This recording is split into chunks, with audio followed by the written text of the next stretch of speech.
Hello and welcome to a new episode of Triple Threat. We are your three hosts this time around. My name is Tom Rutia and I'm joined by Garrett Hicks. Hi. And Becca Cristino. Hey. And for this episode, we're going to be covering the band's 50th anniversary album. Oh, yeah? Yeah. What band are you talking about, Thomas? Yeah, what band? Oh, don't you guys know? Would that be the Beatles? No, it wouldn't. What? Who is it? It's not the Floyd or the Who. No, it's not. So what could it be? It's the Monkees! Oh. Yeah, that's right. We're covering the Monkees' first album, 50th anniversary, released in October 1966. So we're giving it its 50th anniversary. I'm really excited because Becca and I are huge Monkee fans, and we've wanted to do a Monkees episode for a long time now. Oh, yeah. And as for me, this is the first time I've ever listened to a Monkees album at all. And I've never seen the show or anything, so I'm coming into this totally blind. So that's another perspective for y'all. Cool. That's exciting. Yeah, Very exciting. Yeah, it will be. It'll be interesting to, trade off ideas from Beck and I, who are, big fans, and you just came into it. So, guys, let's get right into it. Becca, let's start with you. What do you think of this album? My opinion is so biased because I just grew up on the show. So you just hear the songs and you think of like the romps from the TV show, and you just almost picture them in your head running around all over the place. Yeah, no kidding. It's so full of joy that like even if the song isn't like, even if you return to it after growing up on it and you return to it with adult eyes and ears, it could be a pretty not great song and you're still just like, it's that song from that episode. Like, it's just so joyful. It's so joyful and silly. And it's just a fun album. It's really fun. Yeah, there are a lot of songs on here where, we've seen the TV show, so like you said, we know the romps, which if you don't know, it essentially is the Monkees playing around for 2.5 minutes while the song played. So it's like a Scooby-Doo chase scene. Yeah, sometimes it would be the Monkees like fleeing from the cops, or it would show them just like on the beach for 2 minutes doing silly stuff, and it was always a plug for whatever song that they wanted to promote in that time slot. So so they essentially had a couple of music videos in every episode. Essentially, about 2 or 3. Okay. What about you, Garrett? What do you think of this album? Because I know you just came into this album. Well, yeah, as I've mentioned, this is my first Monkees album. I'd only heard like the biggest hits from it before, like Last Train to Clarksville. I don't think it has aged very well. You don't? No. Well, I will. Yikes. Well, we will get into that. I like this album. For me as a Monkees fan, it's not my favorite. Just to let you know, my favorite is Pisces, Aquarius, Capricorn, and Jones. That's what I was gonna say. Is that your favorite too? Yeah. Yeah, it's a great album. I haven't heard that album. That'll be your next assignment. Okay. I have it, so it'll be... Right. All right. But yeah. But this album, exactly, I gotta agree with you, Becca. I remember hearing this album when I was not even 10, and my mom putting it in this, one of those portable CD players. And, there's so much nostalgia that even if a song I don't like, I can think back about, when I was 9 or 10, or those romps from the show. Coming from adult eyes, I felt I've matured, but this album is fun, and I pretty much summarize this whole album in one sentence. It's a lot of really well-crafted pop songs.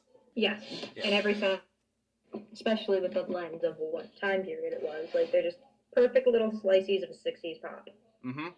And with the Monkees, you really couldn't ask for anything more. Of course, later in their career, they would get more mature, especially Mike. As a songwriter. Oh, yeah. Yeah, Mike was getting weird just like a year later. But anyway, just a quick backstory, because since this was the Monkees' first album, it really was just a thing to sort of sell the TV show. Bob Rafelson and Bert Schneider had come up with the idea, since Hard Day's Night and Help were such big hits, they thought, what if we had an American Beatles on TV? People will go watch that. So they put out a want ad for 4 actors who could sing.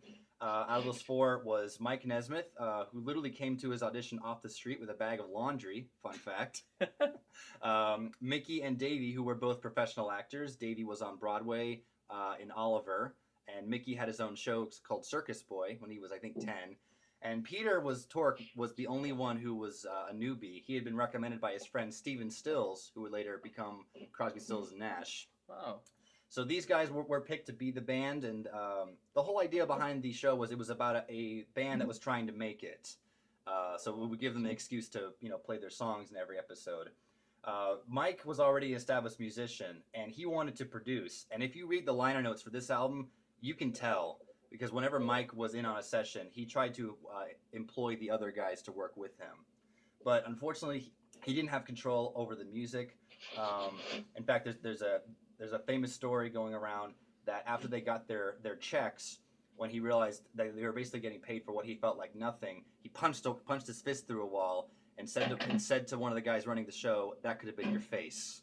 Whoa. Mm-hmm. Yeah, Mike. I've heard that, and I love that story. Mike's my favorite monkey. Yeah, Mike was very professional. He also was an uncredited producer on this album. If you listen to some of the outtakes, you can hear him talking to, like, if Davey's recording his vocal, you can hear Mike saying something like, "Hey, Davey, was that good? Is that a good tempo?" And Davey was like, yeah, that's good. So Mike produced a lot of the sessions, but wasn't even given producer credit, which would have also really made him angry, because a producer credit gets a big share of the record's royalties. Absolutely. So Mike was mad. But what an angry little man. Yeah. But as we'll go through the songs that he contributed, if you read the liner notes, he did contribute some good things to it. So, guys, what do you say we get right in and talk about the songs? All right. Let's go. Okay, so the album opens with "Brum, Here We Come," and boom, you're in Monkey Land right away. Right there. Yeah, this is the theme from the Monkees, the full 2.5-minute version of it. Becca, let's start with you with that big. What do you think of this track? You just know it's them. I mean, it's literally the theme show from the. It's literally the theme song from the show, but extended a little bit. So there's not much you can do with that, really. No, there you isn't. can't say it's some big, creative, sweeping glory. It's literally the Monkees theme song. I mean, yeah. But it definitely sucks you in, right? Oh, yeah, it gets your attention, just like it gets your attention to watch the show. Like, it sucks you right in. So, Yeah. Well, it's a good way to open the album, just as it's a good way to open the show, really. Yeah. I've heard this song before, but I heard it on, I think my parents had a live album that they did as a reunion or something. And in that one, it was instrumental. I think it was just a track that they played while they came on stage. Mm-hmm. I mean, yeah, it's very obvious when you listen to it, like, oh, this is the theme song for a TV show. Mm-hmm. And I can definitely see why they went for the instrumental in the later concerts, because the lyrics in this are not good. Not good? They're so dumb. Yeah. They're really cheesy. It is. I'm not going to try to defend it. They are cheesy as hell. I mean, it's what it is, and it's the opener for a 1960s live-action, zany, wacky TV show. Exactly. You can't really make anything more or less of it. Yeah, I think the best thing I can say about it is I like the guitar work in it. It's capable. It's nice. It's not any of the Monkees playing it, but No, but as much as I want to defend the song, yeah, the lyrics are pretty cheesy. Come and watch us sing and play and all that fun stuff, but it's fun. See, that's the key word for me, because especially when you're watching, when those drums kick in and "Here We Come" and the hi-hat's going, it's just really cool. And when the big drum fill comes into hey, we're the Monkees, it's like, here you go. And it's fantastic. For those of you who haven't heard the actual TV theme, it's much shorter, and it actually uses a different verse, so it doesn't fade out like the album version does. Like you guys said, as a TV theme song, you're not exactly expecting a big Grammy winning song. No, but it's catchy, and you can definitely see why it's fun. Yeah. It works for what it is. Yeah. Okay, let's move on to the second track, called "Saturday's Child." This is actually written by David Gates, who would later become the leader and singer of the band Bread in the 70s. Becca, let's start with you on "Saturday's Child." I love this song. Like, it's such a good, fun, just happy song. And I love the guitar part in it. Like, I just like it's like it's such a it definitely if the theme song sucked you in, it keeps you in there. Pretty And much. like I said before, it just reminds you of the TV ROMs. I just love when they're running around on the beach and climbing all up on the playground and like Yes. hanging out with the kids on the swing. Because I watched this show when I was like 4 years old, and I wanted to hang out with the monkeys. Like it's the best. Yeah. And this song is just a fun romp of a song. Yeah. I love it. What about you, Garrett? Um, Here we go. No, Oh boy. it's I kept wanting to find things to say about this one, and God, I can't really. It's hard for me to get past the harmonies on this one because they are not on point. Those harmonies. It just sounds like people yelling in the background. I'm like, oh, make it stop. And they are very up front in the mix. Oh man, that's They're that's just kind of, yelling. They're having a good time. They're yelling. yeah, that's kind of, I think, a recurring theme on this album is that the harmonies are very upfront in the mix, and oftentimes they're not the best. They're not totally there. I think they were trying to chase the Beatles doing that sort of thing. I will say, if I'm gonna say something positive about this, because I don't want to just crap all over this song. It's and this okay. album. It's okay. After you talk, I'll save this song. Okay. I really like the verses. They have this sort of moody quality that is kind of unexpected for a song like this. I've got to say, I love the vocals. Mm-hmm. Like the lead, but like just that whispery, but like that tone of voice. It's great. It works with it. Like you said in the verses, it shines through especially. Yeah, that's Mickey singing, right? That is Mickey singing. That's Yeah. Mickey.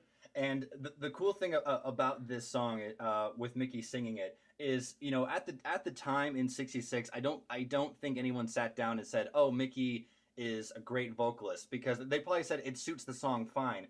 But on this album, Two for Two, both the theme and Saturday's Child, for me, it really shows what a good vocal Mickey has and how he approaches these songs. I think he's actually, dare I say it, a bit underrated as a singer. But yeah, I actually, When it's him, you can tell it's him. He's very distinct. yeah, and That's always an important quality too when somebody sings. Like if you know it's the person, it's definitely something special. absolutely. Mm. And I actually kind of like the backing vocals on this track. I don't know why, but They're childish and yelly. They fit with the theme. They fit with the romp. yeah, Yeah.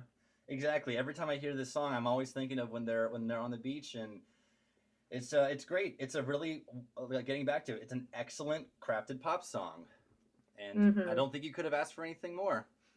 Okay, so let's move on to track 3. This is "I Want to Be Free," giving Davy Jones his first vocal on the album.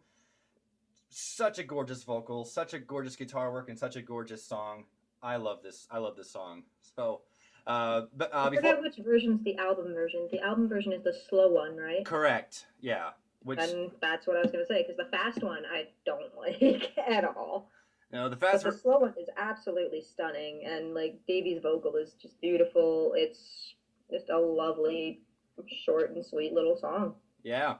And it's especially more poignant now, given the fact that rock stars tend to get old and die. Mm. Oh yeah, it's right. I didn't even think about that. Yeah. Yeah, 'cause it's hard to believe, because with the TV show and everything, the characters are so vivid and lively and running around. They're so very much alive. Mm-hmm. Yeah, that's a good point. Garrett, thoughts on "I Want to Be Free"? Well, so much.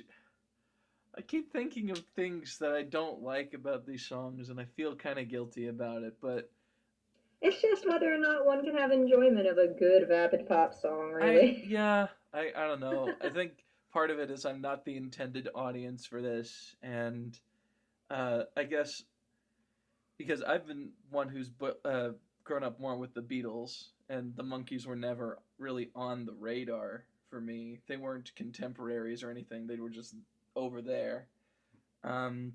So I come into this thinking like, oh wow, I wonder if this is a Yesterday ripoff, and it kind of is. You gotta admit, right? It's the one with the sweet, cute one singing a song, a saddish song with guitar and strings and stuff. I didn't even think about that, and Becca and I are nodding in agreement. Seriously. Yeah. Yeah, it is. It is kind of a Yesterday ripoff, but To me, that doesn't mean it's bad. Oh, no, it just came off as It's like if you're allergic to shellfish, then you can dig some imitation crab meat. I mean, imitation crab meat isn't nasty. sure. It's just the strings are just way too sappy over the the guitar. I like the guitar work. It's really pastoral and nice, and it goes very well with. Davey has a great voice. Davey has a great voice. My God, it's so sweet. Is the best word I can say for it. Mm-hmm. But overall, I just wanna. It's all right. It's okay. Well, Davey in a way, what was kind of the Paul. He was marketed as the cute one of the group, and he always got the girl. But I can agree with that, and I do have to say I do like it better than the fast version. It's interesting to see how it developed because the fast version sounds like an average '60s pop tune that really could have belonged to like any other group that wasn't as famous. I know Becca isn't a big fan of it.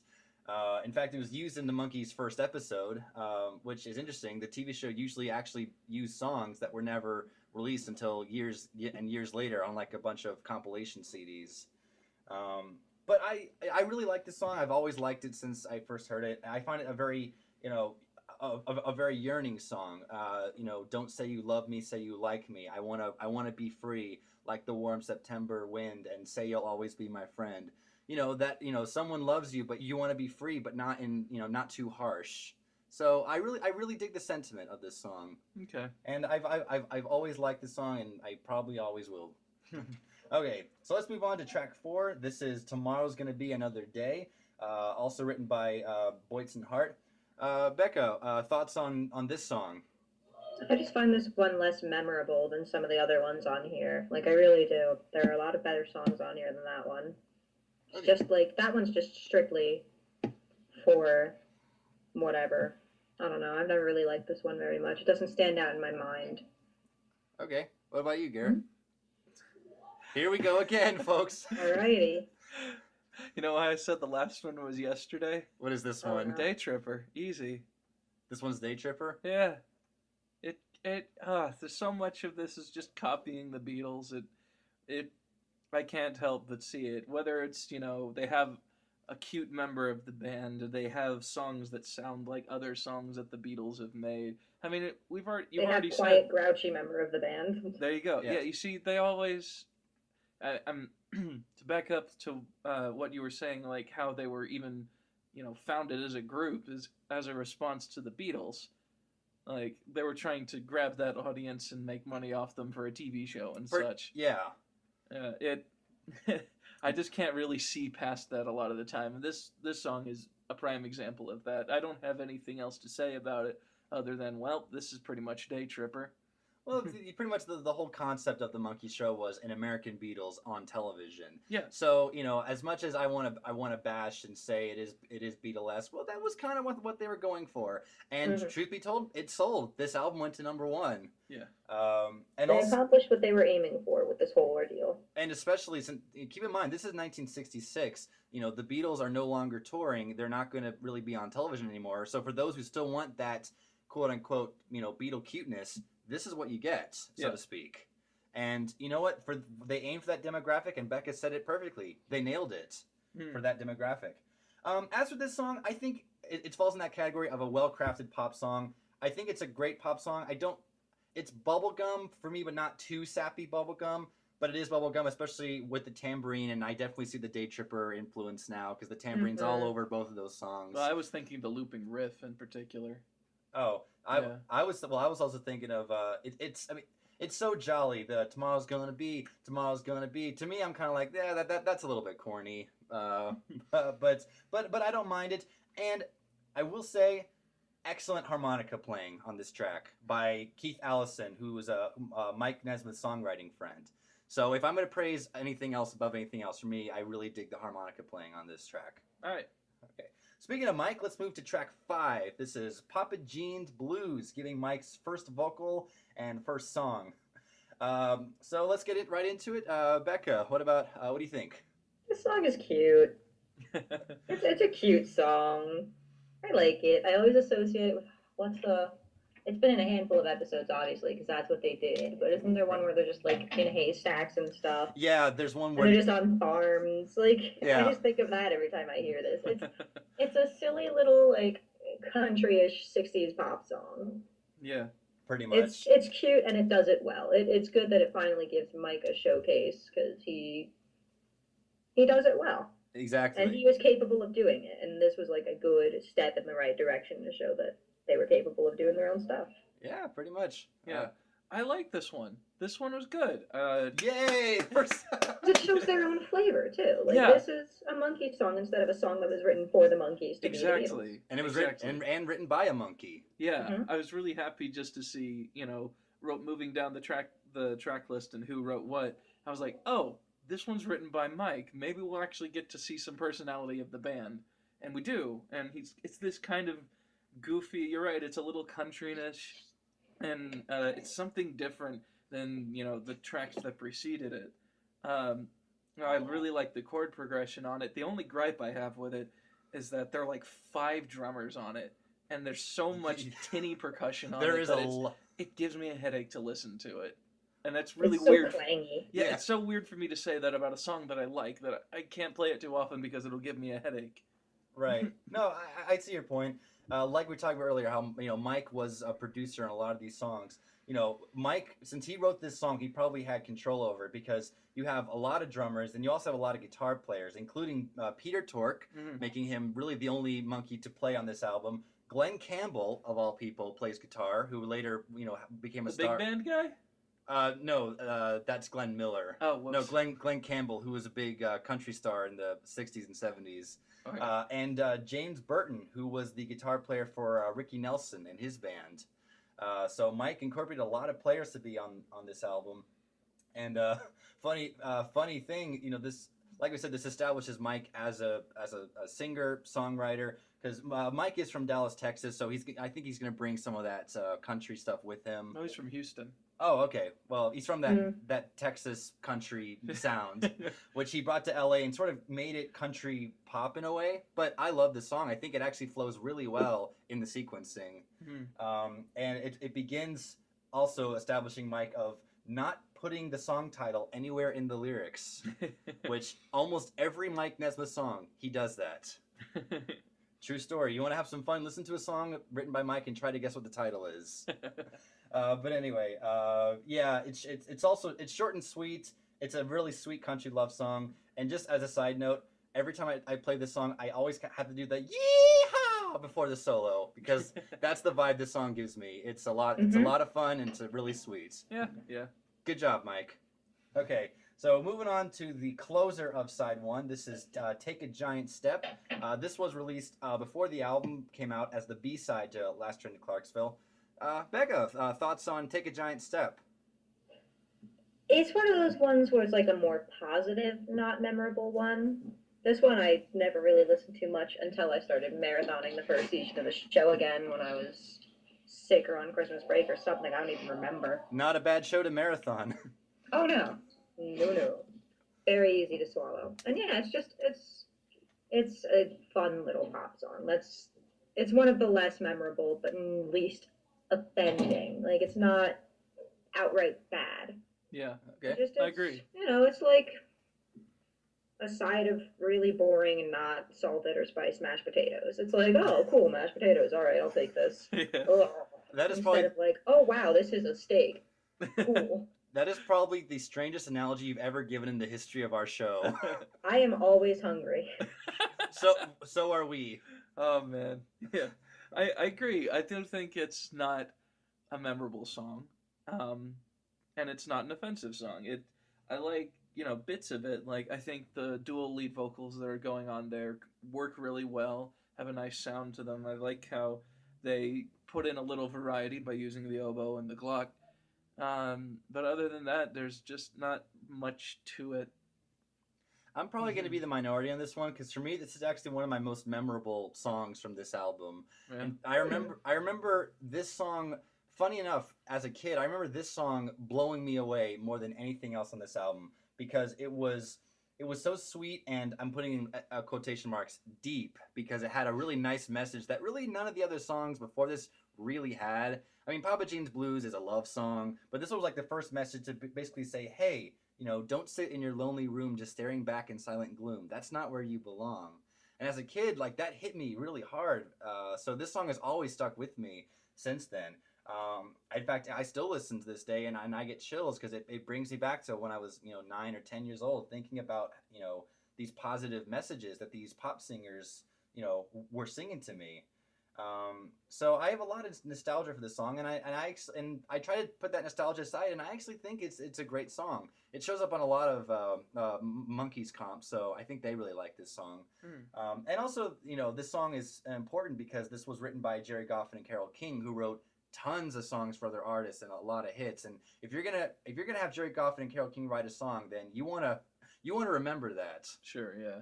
So I've always liked this song, and I will say what you said about the instrumentation. Gorgeous glockenspiel played by Bobby Hart himself, who was he didn't write the song, but he still played on it. So yeah, I do. Yeah, what can I say? I still love this song. Just a fun fact about this and Saturday's Child. Both versions of those songs on the TV show actually have alternate vocals. I don't know if you knew that, Becca. Yeah, apparently something must have gotten lost, and whoever sent the songs over to the show must have not given them the quote-unquote correct version. So both this and Saturday's Child have alternate vocals in the ROMs that they are used in. So yeah, it's pretty neat. So that wraps up side one, talking about the Monkees' debut album, and we're going to take a break right here on Triple Threat. Hey guys, it's Tom. Just a reminder that if you like what you hear on Triple Threat and you want to be notified when new episodes come out, then be sure to click that big red subscribe button on our YouTube channel. We upload at least one episode a month, so be sure to subscribe so that you don't miss a thing. Okay, back to the show. And welcome back to Triple Threat. We're talking about the band's first album, 50th anniversary. The band being the Monkees, in case you didn't catch that for the first half. Yeah, not the band. No. But, so we're talking about side two. So the first track on side two is Last Train to Clarksville, which was the advanced single, probably to make sure the album did well. The single went to number one, and that's probably what caused the album to go to number one. So, Becca, let's start with you on Last Train to Clarksville. To me, this will always just be like the Monkees song.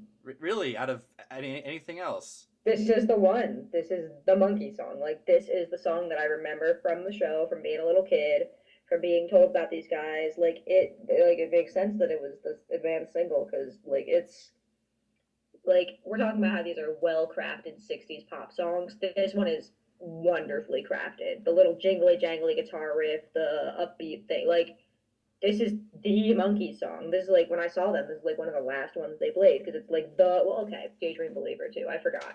Yeah. That's what they closed with, but, like, from this album, this is the one that one would select to go on, like, the definitive list. Absolutely. Like, This is one of the first ones that should come to your mind when you think of the Monkees. It's just a wonderfully, wonderfully crafted 60s pop song. Like, Yeah, I think it's the Monkees song as well. Like, it's one of the only ones I know, first off. Mm-hmm. Coming into it, I was like, oh, that song. I've heard that song many times.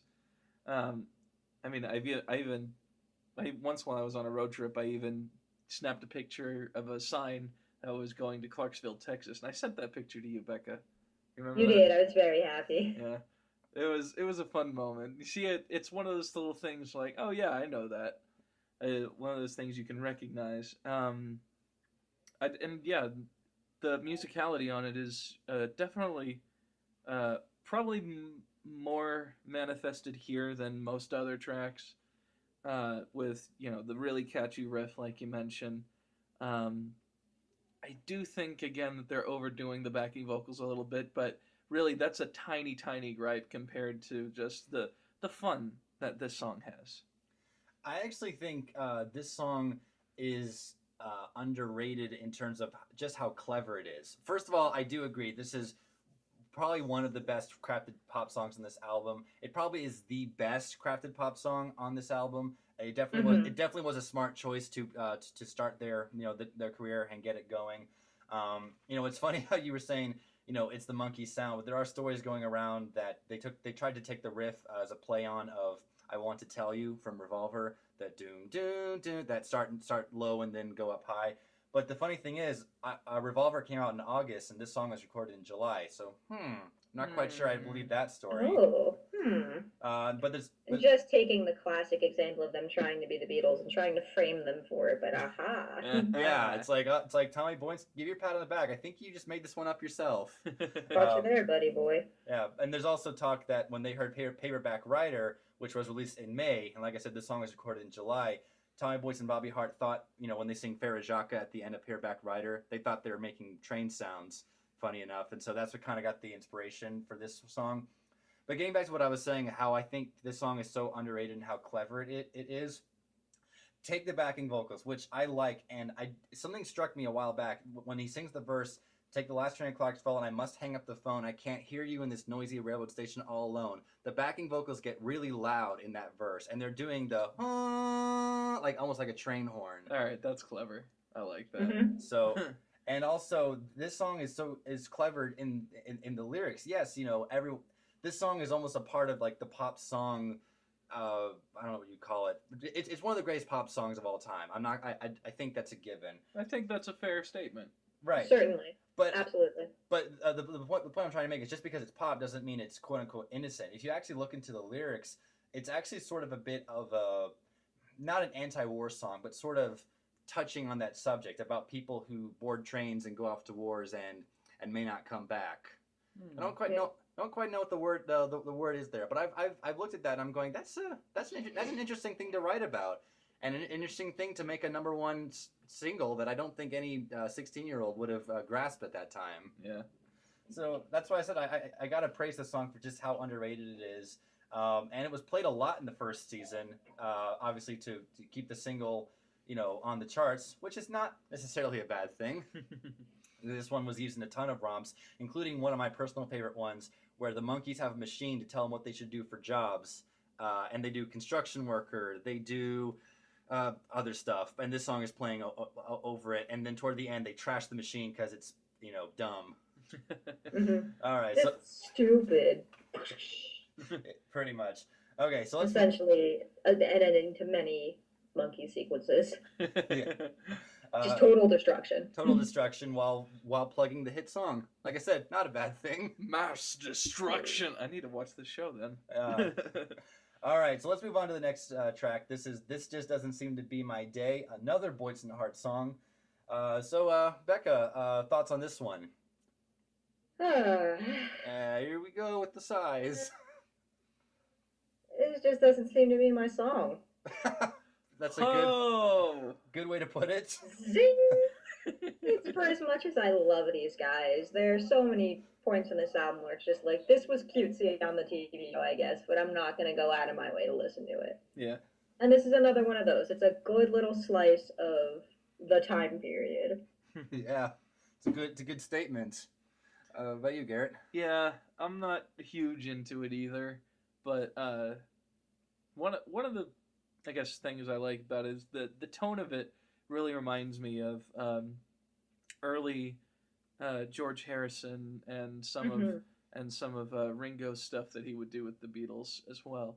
Like it reminds me mostly of "Don't Bother Me," mainly very echoic of that. I agree. Yeah, with the percussion in the beginning and the sort of just message of it is like, oh well, crud, I'm not having a good day today. Yeah, it's fine. Again, it doesn't offend. It's nice. Those are pretty much the words that would describe this song. Fine, nice. It's a well-crafted pop song, slice, 60s, whatever. But it's never been one of my favorites, and it's only 2 minutes and 9 seconds, so it goes in and out very quickly. Although when I was re-listening to prepare this show, one of the lines that stuck out to me when he said, "And I wake up to find a nightmare of a different guy," I kind of went, huh. And then the song ended. I was like, okay, next song. So maybe this song has like a moment, but for the most part, not one of my favorites. Next track is "Let's Dance On," another Boyce and Hart song. Becca, thoughts on "Let's Dance On"? It's a good, like, They made a rock and roll song. They made a little 60s rock and roll dance hall Party upbeat song. song. It's a Yeah. party song. Yeah, Yeah, it would sell. They did a good job. They knew what they were trying to do, and they did it. Yeah, usually this song, when used in the show, was used for when the group was having a party. Mm-hmm. Yeah. So it fits. Yeah, Here we go again. Well, yeah, here we go again. Gee, I wonder what song that this is ripping off the Beatles for. This is the Twist and Shout. I knew as soon as the riff came on, that was a cross between La Bamba and Twist and Shout. I was like, oh, here comes the dance number. And and yeah, I keep saying this. I just can't divorce my brain from the Beatles and just not see the similarities happening there. Which is, I guess, kind of unfortunate because I wanted to come into this, at least interested, at least enjoying it, but there are parts of my brain that don't want me to, I guess. And side note on the musicianship of this, the organ is really annoying. It's just high pitched. yeah. It's just high pitched and whiny, and I can't. I would love to defend this song, but what you guys do make good points. So there really isn't much to defend. It's a nice tune. It never has been one of my favorites. It's one of those twist and shout, shake a tail feather with all the calls to all the different dances, do the Watusi and the pony. Yeah. It's a party song. It's a dance song. Features a great scream from Mickey.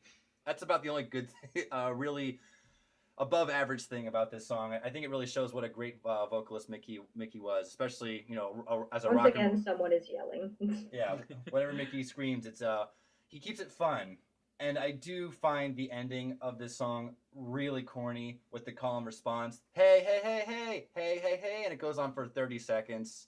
I kind of wish the song had faded a little bit quicker. A little bit. But okay, so let's move on to the next track. This is "I'll Be True to You." Only song on this album that was not featured on the TV show. In fact, this was actually the only cover song, meaning it wasn't a song that was written for them or written by a monkey. It was a cover song recorded by the Hollies in 1965 under the name Yes I Will. So, Becca, thoughts on "I'll Be True to You"? It's good that you mentioned that it wasn't on the TV show, because that's why I just didn't remember it, like, at all. That's the problem with this. Like, this early album, a lot of them had the associations with the show. So, like, that at least is that going for them. So you'll hear it and you're like, oh, this is nice. This is from that time they chased a bunch of dogs around or whatever. Like, where did this come from? Yeah. It's nice. It's lovely. They do an all right job with it. But it's like, what is this? Yeah. What about you, Garrett? I have conflicting feelings about this one, as you probably come to expect by now. I didn't know that it was a cover that someone else had done before, and now that makes a lot of sense because it sounds like something that they wouldn't normally do. It sounds like it was written for someone else because it has a sort of 50s doo-wop kind of feel to it, and I like the chords, especially the bridge. It's just, is this them? I got that feeling. Like, do you get more of a vibe of this is more of a song that maybe Davey Hardin said, yes, I'd like to do that one? Yeah, there's something like that.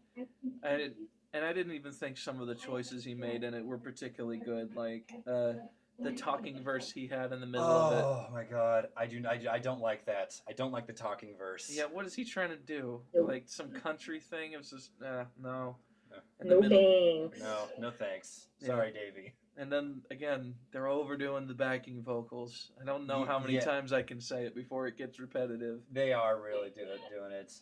This is another one that passes me by, especially since there is no visual for this one. I don't find it very memorable. It's nice, it's innocent, but once it's over, I look forward to the next song.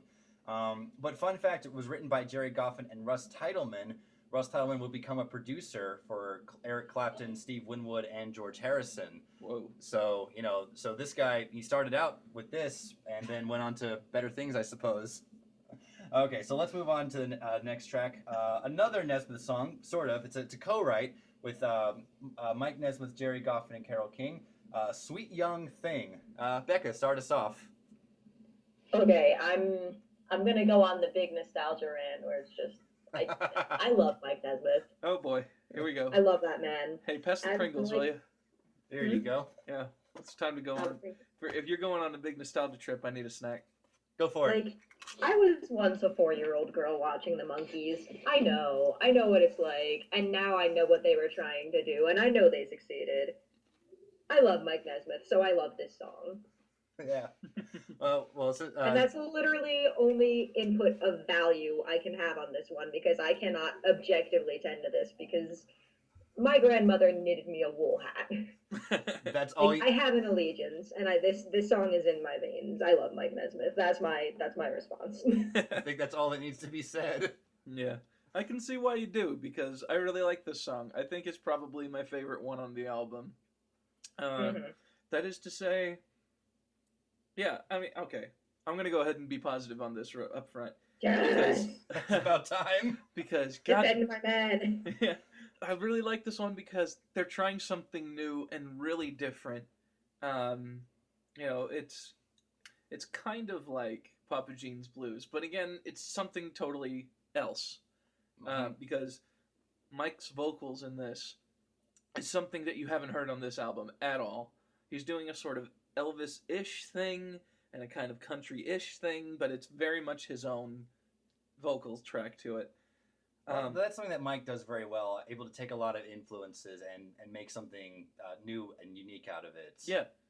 The only gripe I have with this song is that fiddle is destroying my head. I like the fiddle. Becca's shaking her head, but I'm the only one who likes the fiddle on this song. I think it's actually good played by Jimmy Bryant, who was dubbed the fastest guitarist in the country at the time. Okay, I'm not going to deny that it was talented fiddle playing, but I really think that, this and the 50 drums that were happening in Papa Jean's Blues is a production problem more than anything. Oh, I see what you're saying. Yeah, the way it was mixed, the way it was brought in, it was just...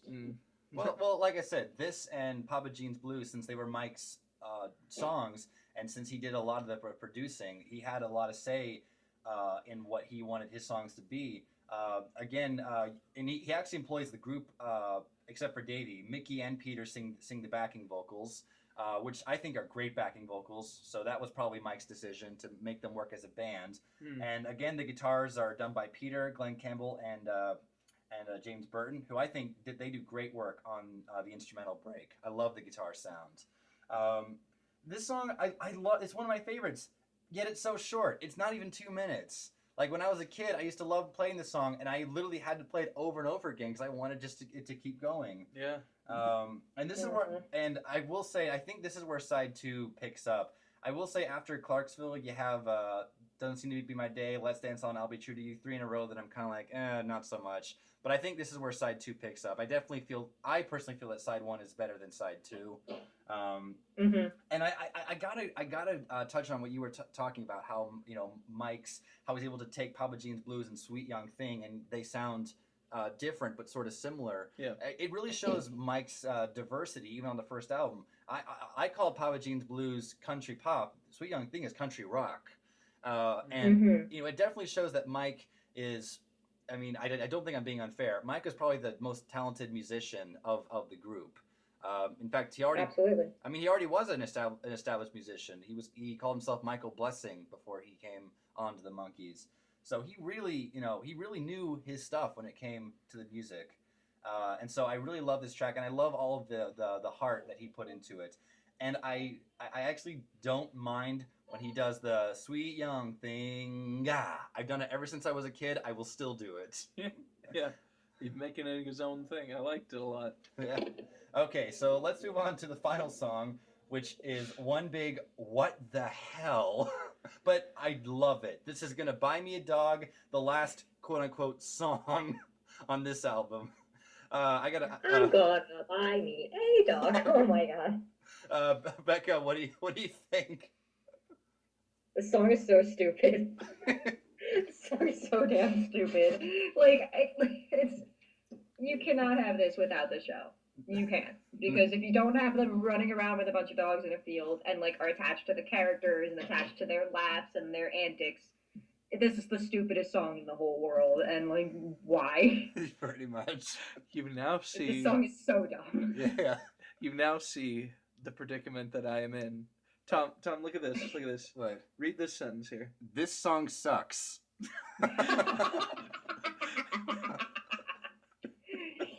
Sometimes the recordings of our shows are a little bit like monkey shows.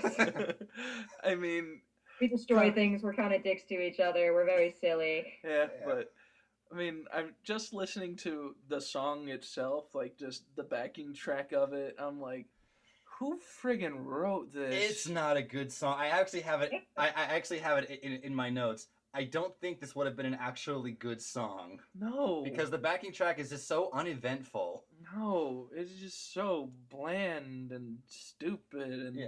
yeah. And Davey has done a straight version of this song. In 1965, he was on a TV show called Farmer's Daughter, and they did a straight version of this, 2 minutes with an extra verse. And I watched it, and I'm just thinking, this was supposed to go on a Monkees album. This just is one big bleh, really. Yeah.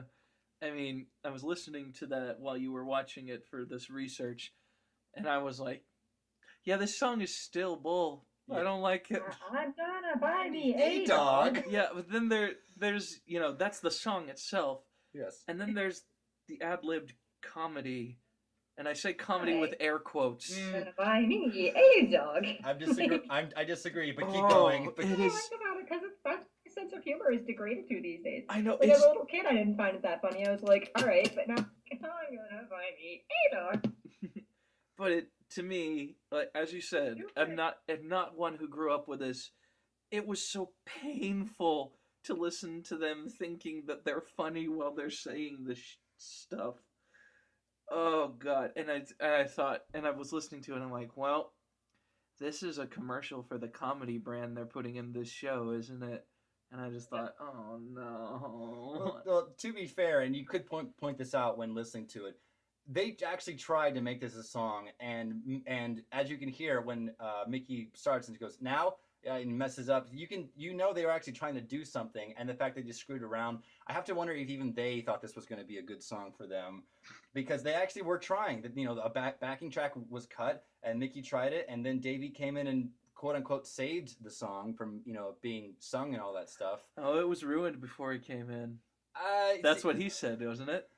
Yeah, pretty Don't much. ruin my song. Oh, it was ruined long It's ago. already ruined. Mm. one of my favorite lines in the song. Okay, this once again, Tom has to be the minority of the three of this group because I love this song. I do the whole thing when it's playing in the car, which now I note when you're in the car, I will not play this song. Thank you Do it. so much. Do it anyway. It'll be funny. Becca, you stay out of this.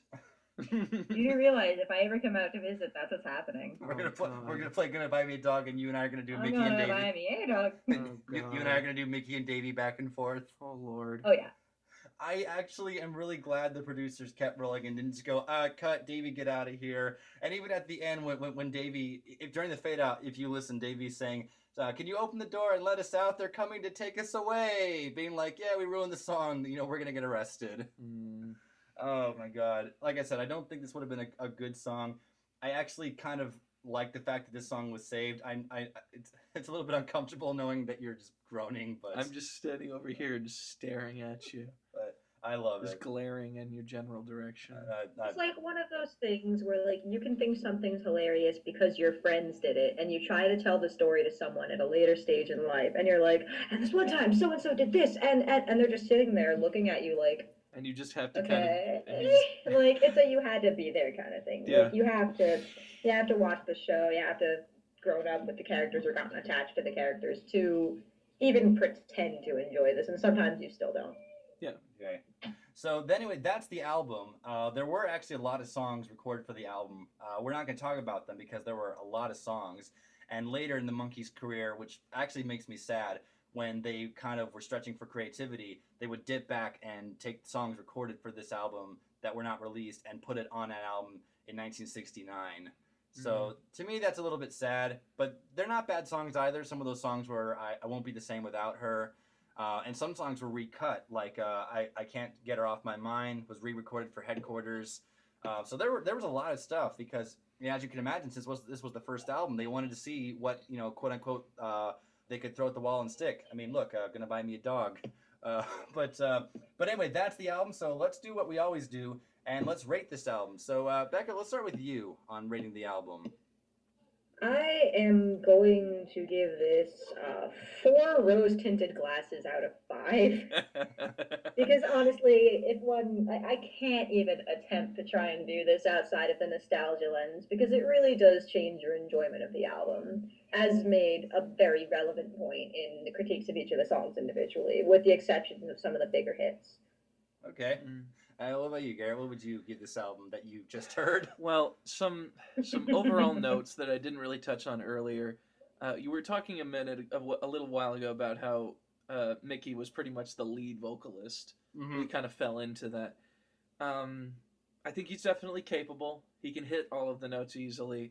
I just don't really hear of much personality. You would get that in later albums. In this first album, it was really just, hey, you have a nice voice, you can sing this nice pop song. Yeah, a lot of it was really flat. I mean, again, coming in from my perspective of a Beatles fan, it didn't have nearly, the investment, the passion, the emotion that Lennon and McCartney had, because, they were writing their own songs and making the music themselves. And Mickey was assigned to songs. Yes. And I got this feeling, we kind of touched on it, that Michael Nesmith is trying so hard to be creative, and the production is just squashing him at every opportunity he gets. That's why he put his fist through the wall. Yeah, with not only, you mentioned his non-existent producer credit, and also just the way his songs came out.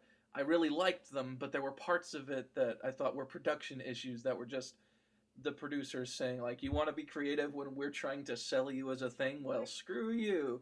Yeah. Again, I just can't get past the fact that they're Beatles ripoffs. That's my perspective of it.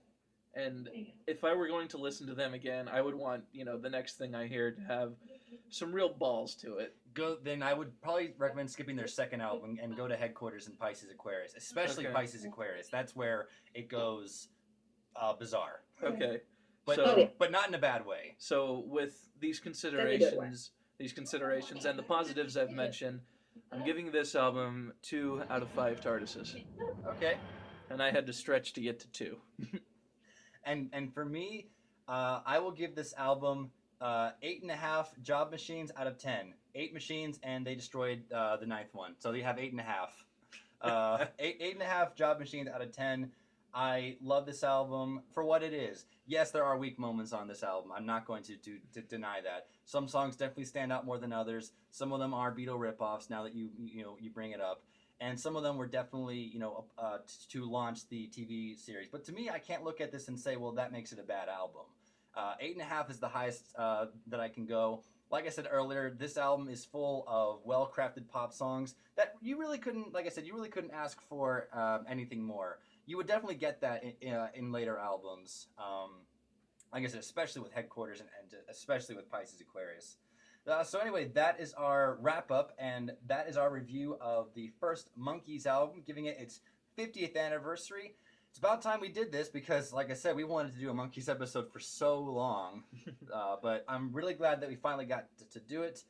So, from all of us at Triple Threat, thank you so much for listening. I'm Tom Rutia, and joining me has been Garrett Hicks. Bye-bye. And Becca Cristino. See ya! And thanks for listening, and we will see you all next time. Take care. Hey guys, it's Tom. I want to say thank you for listening to our annual April Fool's episode. We hope you enjoyed it, and let us know what you thought of it in the comments below.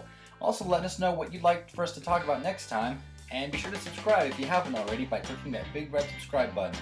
And don't forget to give that like button a click, and we'll see you all next time. Bye-bye.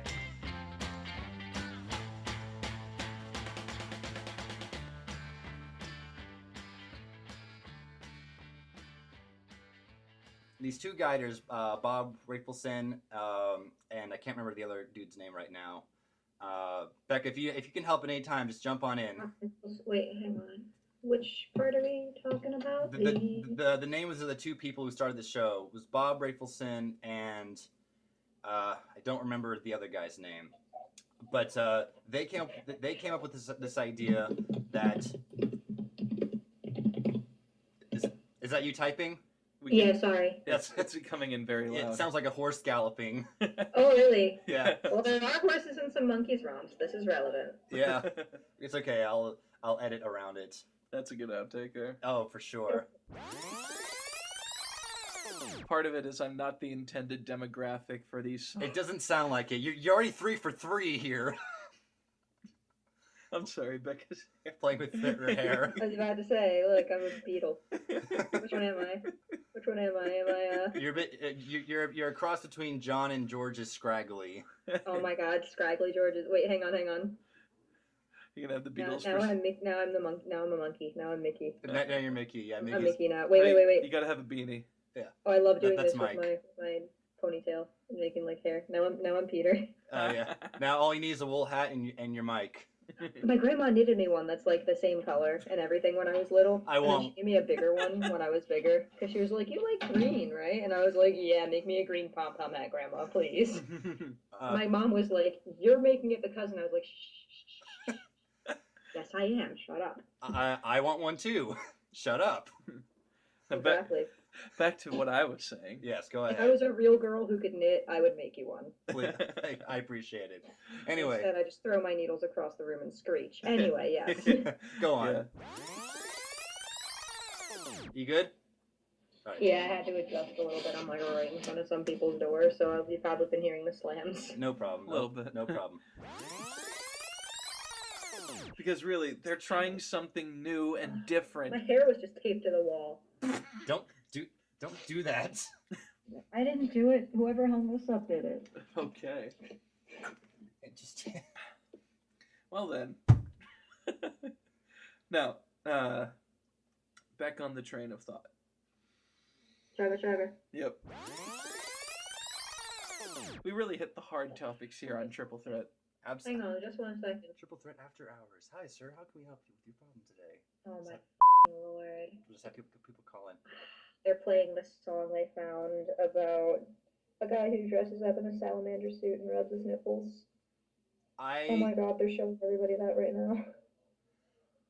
I don't know what to say to that. I do. What the f***? What I is want this? to run in there and start shouting the lyrics. It's so funny. They always do the fun shit when I have to do something. Oh, excuse us for... Nah. Oh, this isn't. Well, This is fun This Yeah. is fun This is fun shit, but so is screaming about a salamander rubbing his nipples. Like, do you see my dilemma? No. Might want to put them glasses on then, buddy boy. I'm just not gonna say Deal anything. with it. Yeah, no, this is fun shit. Okay. Well, should we get back to it? Yeah. All right, let's get back. More fun All right, I'll bring us in. Welcome back to Triple Threat, where we have where we do fun I'll take Ben for sure. Can't even get my jokes right. It is fun shit. But talking to you guys is always fun shit.